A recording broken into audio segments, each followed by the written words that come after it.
నమస్కారం అండి. ఈ వీడియో ఒకసారి చూడండి. ఇక్కడ పోలీసులు ఉండంగానే ఇక్కడ తవ్వేస్తున్నారు, పాతి పెట్టేస్తున్నారు, ఇవన్నీ చేస్తున్నారు. ఇంకో విషయం ఏంటంటేనండి, ఇక్కడ ఇంత గొడవ జరుగుతుంటే 100కి ఫోన్ చేస్తుంటే మా ఫ్యామిలీ నుంచి 100కి ఏ నెంబర్ నుంచి ఫోన్ చేసినా కాల్ కనెక్ట్ అవ్వట్లేదండి.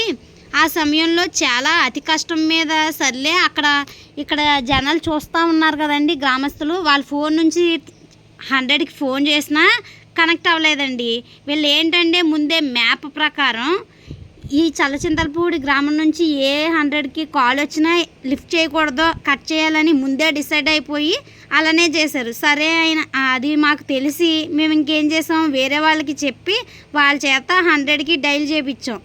సరే తీరా పోలీసులు వస్తారు కదా, కాపాడతారు కదా అంటే వీళ్ళు ముందే మ్యాప్ వేసుకుని ఎలాగనుకోండి, ఇక్కడ కుక్కలేని వచ్చినప్పుడు రారు, అక్కడ మంట పెట్టేసినప్పుడు రాలే, ఆడు మొత్తం తగలబెట్టేసి మొత్తం ఆరిపోయి నామరూపాలు అయిపోయిన తర్వాత ఇక్కడ నుంచి వీళ్ళు ఒక ఫోన్ చేస్తారు, ఇప్పుడు మీరు రండి పోలీసులు అని అంటే అప్పుడు అంతా అయిపోయాక అప్పుడు పోలీసులు వచ్చారండి. సరే వస్తే వచ్చారు, న్యాయమన్నా చేస్తున్నారా అంటే అప్పుడు కూడా వాళ్ళు వచ్చింది మాకు న్యాయం చేయడానికి కాదండి, వాళ్ళకి సపోర్ట్ చేస్తూ వాళ్ళు ఇలాగా గోతులతో వేసి స్తంభాలు పాతి పెట్టేసి అవతల దౌర్జన్యంగా వేసుకోవడానికి ఈ పోలీసులు వచ్చారు.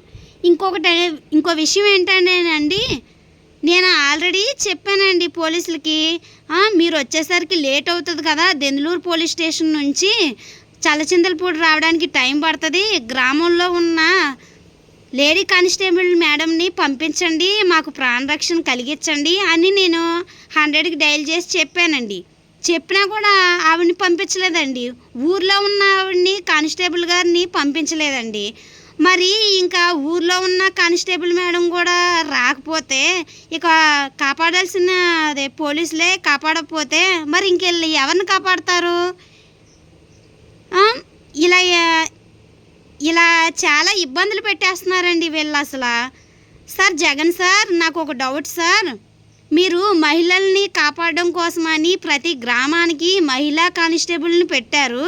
ఈ మహిళా కానిస్టేబుల్ ఇంత గొడవ జరుగుతుంటే కనీసం అక్కడికి వచ్చి వీడియో తీయడమో లేదా ఆపడమో అలాంటిది, లేదా పై అధికారులకి ఇన్ఫామ్ చేయడమో అలాంటిది ఏమి చేయకోకుండా ఉంటే మరి ఇంక వీళ్ళకి ఎందుకు సార్ జీతాలు ఇచ్చి వీళ్ళని పెట్టడం? మరి వీళ్ళు ఎవరికి వర్క్ చేస్తారు సార్? అదే వేరే జాబుల్లో అయితే ఊరుకుంటారా సార్? వర్క్ చేయకోకుండా జీతం ఇవ్వాలంటే ఊరుకుంటారా సార్? మరి ఇలాంటి వాళ్ళని ఎందుకు సార్ మరి ఇంకా అలా పెడతారు అసలు? ఇంకో విషయం ఏంటంటే సార్, మార్చి నెలలోని 16వ తారీఖున, మార్చి నెల 23న తారీఖున జరిగిన గొడవలోని మా కొబ్బరి తోటలోని ఆ కమసీతారామయ్య 4 కొడుకులు నా మీద పడిపోతుంటే మహిళా కానిస్టేబుల్ గారు నా వెనకాలే ఉన్నారు, మేడం గారు మీ ముందే ఇలాగ చేస్తున్నారు చూడండి అని అంటే ఆవిడ అంటారు, స్టేషన్కి వచ్చి కంప్లైంట్ ఇవ్వి అని చెప్పి ఆవిడ మాట్లాడారు. సరే ఆ రోజు సరే అనేసి వదిలేశారు.